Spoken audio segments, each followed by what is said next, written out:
The lock. There you go. Let the locks flow. All right, I'll join you in that, man. The battle of the talk of the council of the long hairs tonight. All right, so I've got some questions assembled. I feel like, we can move wherever we move. It's just really good to be in communication with you. So I wonder, do you want me to run through the questions in advance for you, or just to give you a sense? You're okay? It's all right, man. I trust you. We'll talk. Hopefully we'll get them right. All right, excellent. Because this is a test, right? There's a test at the end. I got to take that. No, I don't accord to the idea that there's a test at the end. Okay. I think we'll live with that then. I think we live in a moment that's sufficiently testing as we're moving through it. I'm telling you, man, I can't even look at the news. I can't even look at the sun right now because it's all weird and blotted out. Oh, Yeah. I think there might be a prophecy with regard to what's going on that you might be able, Well, we got the Antichrist in charge of the U.S. right now, right? Yeah. It kind of checks all the boxes. You can see that almost anywhere, but yeah. So let me just quickly say, I'd like to incorporate what we just communicated in the. That's cool. So this is with D.A. Lockhart, poetry editor with the Windsor Review. This is talking with the presses. So Daniel, each year the Windsor Review's editorial board of Dale Jacobs, yourself, Daniel Lockhart, Holly Adams, and Andre Narbonne creates a themed issue. Recent themes have been home, prophecy, sports, and filth. And I thought we might kind of just for a minute look at the moment we're in through the lens of those themes in the way that the Windsor Review did with each of those respective issues. So particularly maybe to begin with home and prophecy and how those two concepts thematically relate to the experience that we were just discussing, this moment that we're in, man. Well, I will say that this last issue was my first issue as a poetry editor with the Windsor Review. Okay. I do have a long-standing relationship with a lot of the previous editors, and obviously with the community in which it's based out of. So I kind of just go along with what the sort of overarching themes of the issues and the journals are. So, but in regards to all the aforementioned issues, have you been to Windsor? Just joking. But the idea of prophecy is prophecy and home are two really important things. I mean, for me as an Indigenous person, Windsor is the site, the ignition point of the second fire of the Medewin wind. So it was, which is one of the three fires' foundational belief system. Mm-hmm. And that to me sort of speaks to this region, but also a prophecy, dude. We're living through some dark times. I mean, look out the window right now. This is September 2020. And the sky is orange. Even here, that far away, we have 7 hurricanes in the Gulf, and we don't need to talk about the thing that we're all sitting inside from still. Yeah. So, I mean, these are all things that are on our minds, and regardless of where we're located, we're all experiencing. I mean, it's global. I mean, from the Antarctic ice sheet that apparently is about ready to give, down to the forest fires that are Australian here, we're living through it all, man. And that's. I think us as a journal is trying to sort of point out the universal in the individual. So we are a regionally based journal, but we're also not just a regional journal. So we're exploring common threads that sort of connect us all. So bind our readership with our writers, with just the general interest of society right now, or societies in general. That kind of answer that? I mean, absolutely. I think it's a great open door for further conversation. I noticed that a component of the prophecy you mentioned was at a certain point, those with white faces have to decide whether they want to choose a spiritual path or a material path. Yes. And that the spiritual path will lead to the 8th fire, which is of sort of solidarity, brotherhood, goodwill. And if they choose the other path, then that won't happen. So we don't want to talk about that other one. I mean, if anything, we have to have optimism right now. And I think optimism is often shown in writing in terms of comedy and that sort of aspect of even dark humor. There's some comedy to it. But I mean, I think you're talking about the prediction, the prophecy of the 8th fire of the Medewin wind. which is technically the sort of generation that we're living in right now. And we're all making those choices. I find myself personally, even as a writer, as an editor, as a worker, that we're making those choices between, do we want a capitalist future? Do we want what came before? And I think us as a journal, I mean, we recently switched to an open access journal with the hope of maybe undermining those previous capitalistic tendencies in society, that we want stuff open, not just for everyday people. I mean, we have like sort of Thames Review out of London, which is an open journal. Like people can read it anywhere, and we want that for the Windsor Review. We want it to be open and approachable to people, so that work and ideas and concepts are exchanged beyond the very problematic relationship of capitalism and academia right now. But we recognize too that scholars are in the same. I mean, scholars are people. We are all people that are sort of struggling through the economy, and I think trying to take that out is important. So, and one of the ways that I noticed the Windsor Review has that ethos, that intention manifest, is by paying its contributors in gift certificates to All Lit Up, which, as I understand, is an online bookstore with work sourced from independent publishers, which number 52 in total, which also happens to be a full deck. So first, what is All Lit Up? How did that relationship begin? And perhaps if you would infoliate what you're just talking about, why is it important for the Windsor Review and All Lit Up to have a relationship that has endurance? You know, I'll take a step back and previously speak to the Windsor Review, where we didn't have the finances to help pay authors. And I saw that as my outgrowth from the Windsor Feminist Theater. I'm president of the board there and a member of the Lollipop Guild, which sounds funny, but it's an organization here in Windsor that pushes for artists to get paid for their work. Yeah. So if we're the Windsor Review, we have to sort of feed into that, right? And that's how we end up with coming up with concepts. Do we give people $20? Do we PayPal money over, or do we do something more? And if we fundamentally look at literature as a communication between disparate writers and readers, we see that sort of feeding back into that community is really important. And that's where All Lit Up comes in. Now, All Lit Up is sort of, it's an amalgamation of all the sort of Canadian publishing houses. I've written an essay or so, that I think even an interview that has appeared there for Brick Books and Devil in the Woods. But it's a great place for Canadians or anyone who has interest in Canadian lit to go to and see what's hot, what's moving, what's going on in the publishing world. But it also, because it's connected to the publishers, you have the capability of purchasing that artwork by those authors and those publishing houses.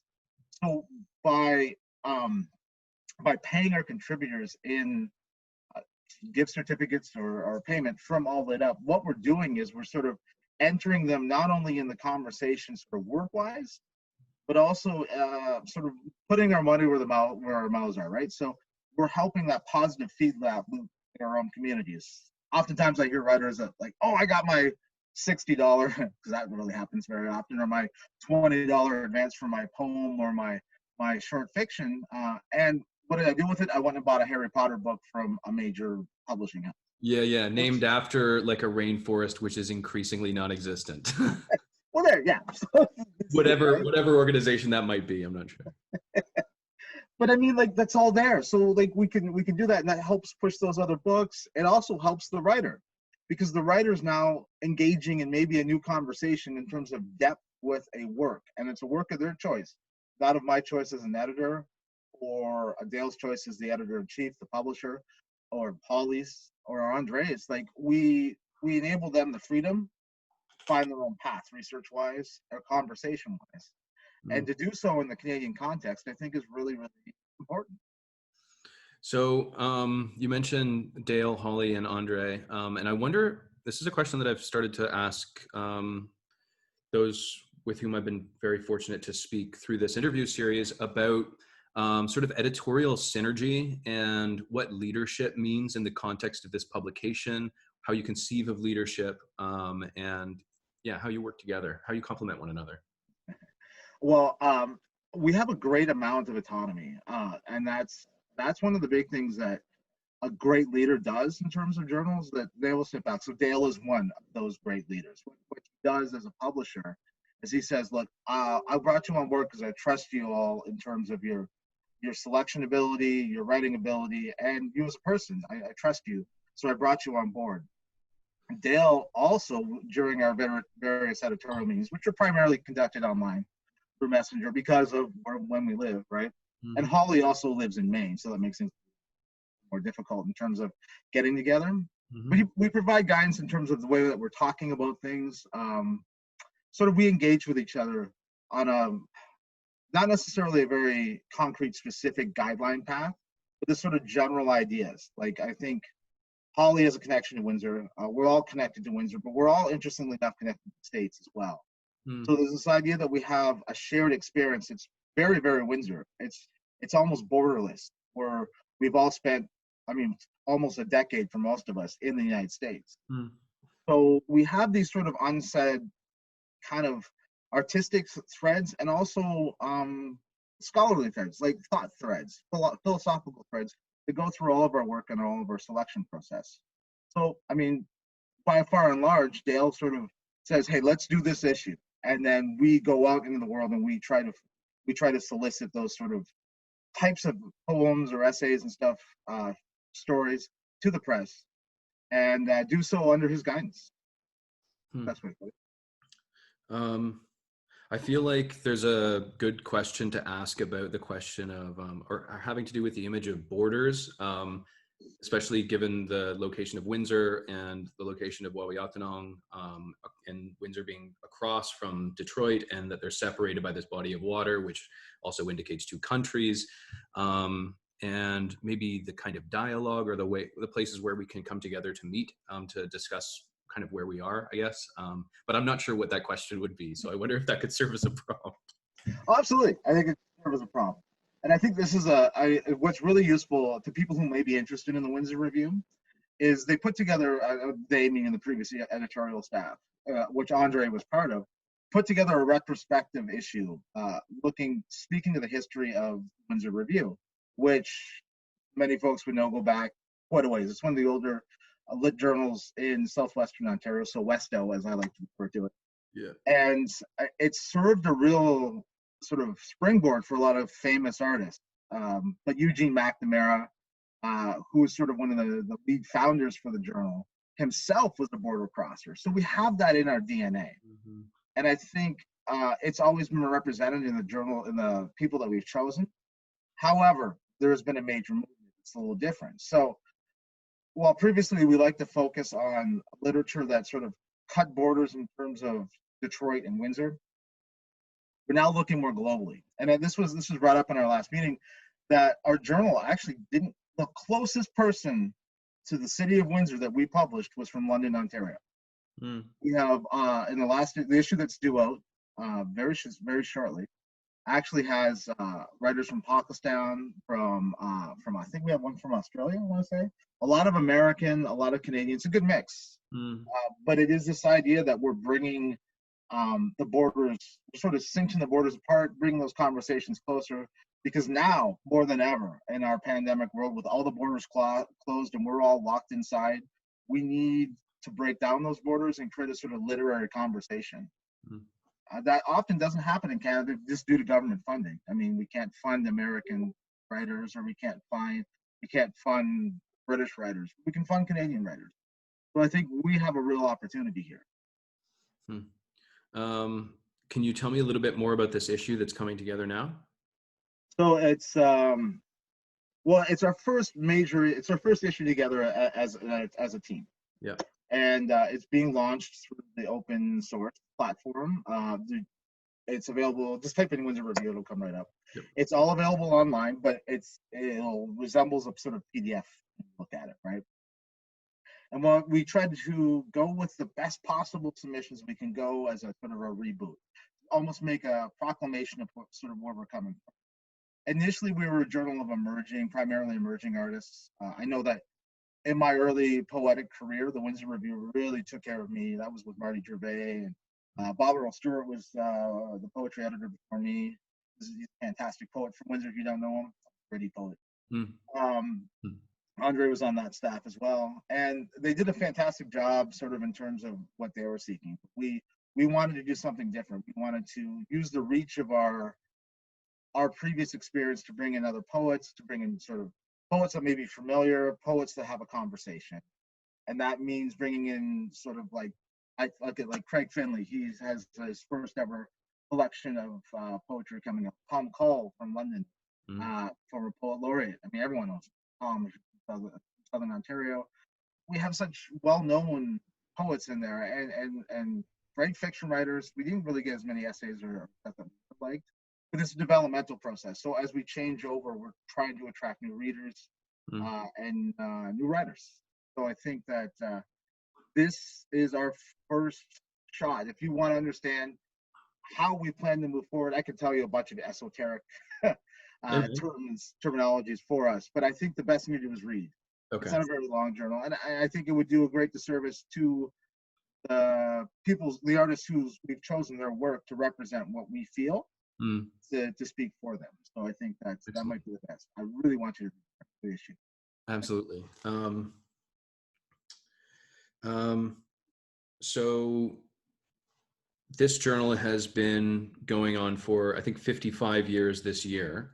And yet you're coming out with this new issue with the new editorial board. It's almost as if you're reinstantiating a kind of manifesto, or like, does mission statement, that phrase, like, I don't know if that works in this context, but I wonder, could you say a few words about maybe the priorities, or maybe what foot you're leading with conceptually? Like in terms of sort of what we envision the pathway of the Windsor Review. So I think the Windsor Review it's a cornerstone piece of this region's literary scene. I go back to Eugene McNamara, and she's really, for those who don't know Eugene, he was a poet and a short story and an essayist from Oak Park, Illinois, who was lured here by the University of Windsor, and he fundamentally started the creative writing sort of scene here. He befriended, Marty Gervais, made Marty move to Windsor, helped Marty move to Windsor, brought in people like Phil Hall, and we can't forget Alistair MacLeod. So he is sort of that sort of linchpin. He creates this thing. It's this fantastic big names. If you look at the history of the Windsor Review, take for example, look back at the retrospective, you can see the names of the writers that have appeared in there. He created this sort of literary community. So for us as a community, and Windsor, who was incredibly problematic with erasing their history. I mean, we tore down the Norwich block here, which was our historic block of buildings, very vibrant businesses, and replaced it with a parking garage and a very short tower for Chryslers. Don't do well with history. Yeah. So preserving this bit of history is really important. I know I've gone off on a tangent on this. No. But to keep that in mind, that we are the sort of basis of a journal, and we are moving forward. As much as the city has changed in 65 years, we have to change too. Our multicultural makeup has dramatically changed. And I'd like to see that sort of more and more reflected, which I think it is to a large degree right now in the journal, but I think it could be better. Historically speaking, I would say that Windsor is a very fractured community, both artistically and sort of individually. So there is the sort of elites, and I hate using that term, but the people who work at the university, the sort of academic folks in the city, and there's a divide between them. And there's working class writers. Now, what I would say is the last probably decade or so of the Windsor Review was really good about bringing in the working class voices. So we had a lot of working class writers that appeared in the Windsor Review. And this new issue and the new direction forward is to not favor one over the other, but again, to reinforce that communication. Windsor itself is the type of community, like many Canadian cities, where you can walk around. I can go down to the waterfront here and hear like 7 different languages on any given day. I'd like to see that sort of reflection in our movement forward, because if we want to carry the name Windsor on our review, we need to be reflective of our home, of the people here, and we need to open a communication pathway to them. So while the Windsor Review may be well known amongst academic communities, I'd like to see it better known. And I think the best possible example of how this is being improved, when the retrospective issue came out, Dale took us all into Biblioasis and had a big launch for it. And the place was packed. You couldn't even get into Biblioasis. So there's an interest here, and it's just about tapping in. And I think we're on that path. Being reborn as definitely still that long-standing tradition of a very scholarly, very intelligent literary magazine, to do so in a way that in which it brings the community along. And not just those that are fortunate enough to either be paid by the university or to have paid the university to go there. So I think those are two things that I think that we're really doing well. And it's also part and parcel of what the University of Windsor has been doing with things like moving the campus downtown. There's a bunch of buildings downtown now. Students are, if they were fully in class, it would be really sort of a more engaging environment in the city. So I think we're mirroring both where we are as a city and where the University of Windsor is as an institution, and how we can combine those two and how we're trying to build those two together. So, although I know we're met to discuss the Windsor Review, I can't help but acknowledge and identify the ways in which you were describing the blending of, say, the city and the university, or like blue and white collars, if I can put it like that, in your own work. And this was, you'd mentioned the Thames Review earlier. This is something that Aaron Snyder, I think, really adroitly addressed, was the way in which The Devil in the Woods, your, I think, most recent full-length collection with Brick Books, it was out last year. Yep. The way in which you, within a very short, 5 lines he looks at one point, I think, you can move from a sort of like a regional dialect, like a kind of English that has a class orientation to it, and then move right through, eventually arrive at a kind of mysticism, and you get this like sense of a coming together of diverse parts into a beautiful mosaic, you know? So I wonder if you'd talk maybe a little bit about that process for you in terms of how you approach your own writing, in terms of bringing everything together that's available. Does that resonate? Yeah, no, I think it does. It does definitely come back to speaking to sort of how we work as editors, right? We code switch every day. So me being Lenape, I have to code switch between being that Indigenous person, even though I might be white passing. I switch between that world constantly. I also work a job based out of Saskatchewan, so I have to code switch culturally there. I have lots of American friends. It's something we do on a daily basis. I speak multiple languages. It's really important to be able to sort of come through all of that. But I learned that from a very specific place, and oddly enough, that would be music. I was this might date me and might also make people go, oh, I don't know about this guy. But I followed Fish around when I first moved to the United States, that famous jam band. What you really saw was the ability of a musician to switch between different cultural sort of origins, different rhythms, different even, what's the word I'm looking for? Or not chord progressions, but different tonalities throughout the course of any composition. I think that is one of the key ways in which jam music or even jazz, because I'm a big jazz fan, bleed into my writing and bleed into even my editorial needs. So when I go in front of people to perform as a poet or to speak as an academic, I know that you can't always hit people on one level. Shakespeare taught us this, right? Like you read Shakespeare, he's saying three different things to three different types of people. We don't learn it anywhere strange. So when it comes to speaking in public, I'm going to use y'all. First of all, it's a nice gender neutral thing, but it's also an homage back to Indiana for me, which is both me as a person and culturally, some of my people came from the Opek-Sipu, the White River area, Prophetstown, that area. So the importance to code switch between those. And then when you look at, I can't necessarily speak to the individual selections of like Holly or Dale, but I can speak to my selections as a poetry editor. And I like to see us move between different modes of understanding, different cultural underpinnings, even different kinds of language. I think there's a poem in this most recent issue that's coming out that is about the Sarlacc pit, which in Star Wars is that thing that Boba Fett falls into in Return of the Jedi. Hmm. So, but it becomes a bigger meditation on evolution and sort of our society. I don't want to give away the whole poem, so you'll have to read it. But it's this sort of uses a very contemporary pop culture reference, but then approaches it linguistically from an academic standpoint. Hmm. But then we also have poets from Pakistan and one from Massachusetts, and they all are saying and using English a little different to describe situations that are both familiar and unfamiliar. And I think that that is the key point for even me as a writer, me as an editor, is to find language that you can find both the familiar and unfamiliar. Beautiful. I was just sitting here listening. I kind of forgot that I was interviewing you for a minute, man. This is fantastic.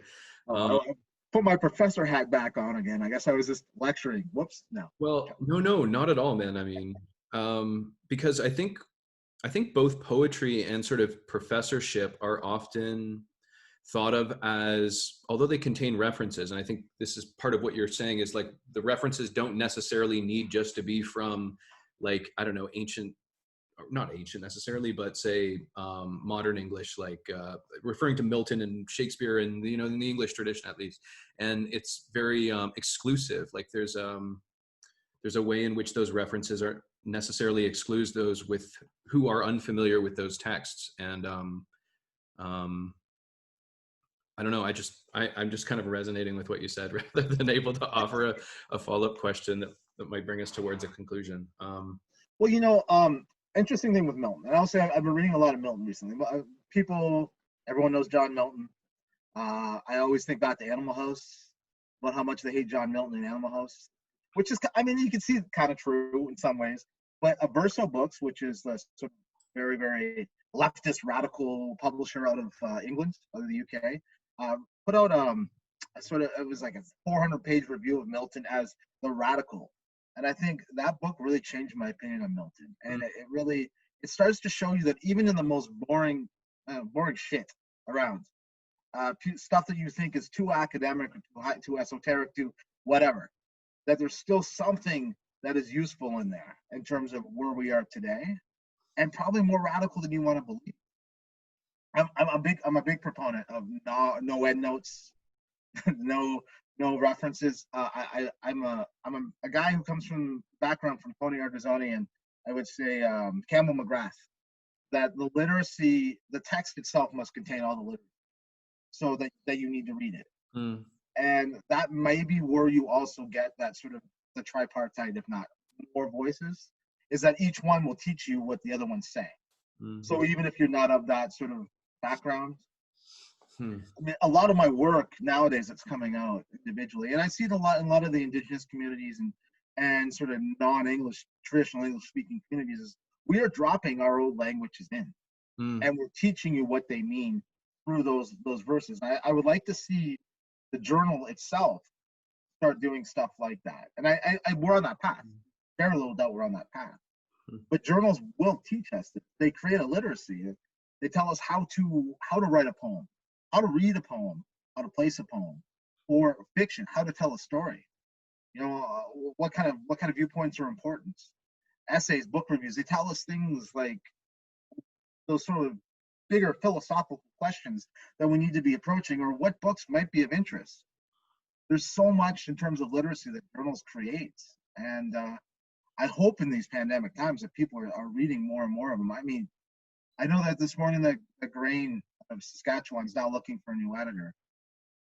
Those sort of changes change the arc of the magazine. Nicole out there has done a great job. So I think it's maybe only a temporary thing, but I mean, CB2, Malahat, Arc, these are attempts. They're all journals that have really sort of guided me as a writer, as a reader over the years. I hope that that our attempts at literacy, our attempts at border crossing, can sort of do the same for other writers. Because some of us can't afford to go to school. I mean, Al Purdy didn't go to university, right? Al Purdy was the working man's poet. Except when he was writer in residence. That's the only time he goes to university. Oh, yeah. He was eventually. Yeah. he's making the buck, but because I've been looking a lot at Purdy and Bernie's relationship. And to see how that's playing out nowadays in Canadian academic discussions. Wasn't there just a new book out from Wilfrid Laurier press about how Purdy doesn't matter to Canada anymore? And I'm like, no, that's you saying that. So there's a class war too, and I think that we're all caught up in that. With Al Purdy being that sort of self-taught poet, we've had a lot of great literary figures in the history of humankind that weren't professionally trained. So I see the journals, we can really offer that opportunity, and being open access, that brings it back too, right? Like Jack Kerouac, everyone talks about Jack, right? Yeah. No, Al exists, and Al was important because he was self-trained. His roots, and we could talk about roots again. They're in Ameliasburg. They're in a house he built in the sort of metaphorical center of Canada. Yeah, that guy is still really important, regardless of what academics say. And there's a place for both academia. There's a place for both everyday guys, and I think that is for self-taught. That exists still in the Windsor Review. And I encourage those watching, as I shall, to see why with this upcoming edition. And with D.A. Lockhart, poetry editor with the Windsor Review, this has been Talking with the Presses, presented by Poetry Online. Daniel, thank you so much for your time. Oh, man. Thank you. Anushik for having me by. I really appreciate it. And Kevin, Balu long hair, I want to say right now, I think you won today. I think it's on you, man. No, looks like you got the better product, and even the beard looks better there, man. I'm looking like I got to do something here. You do plenty, and you do plenty for emerging writers like me, like even just giving me the opportunity to speak with you. And you said you got your start as a result of the Windsor Review to some extent, and that it's been a cornerstone of the literary community there. And I'm certainly beneficiary of you and your work, as well as other leaders in the literary community who have taken time out of their work, because they see it as part of their work, to mentor young writers. And so hair notwithstanding, I'll forever be grateful to you, sir, because of all that you do. Thank you so much, Anushik. And let's keep those conversations going, man, for sure. Keep up this good work. Without your work here, showcasing the breadth and the depth of Canadian publishing, we would be a weaker culture for it. So, Anushik for that. Thank you, man. Take care. Thanks.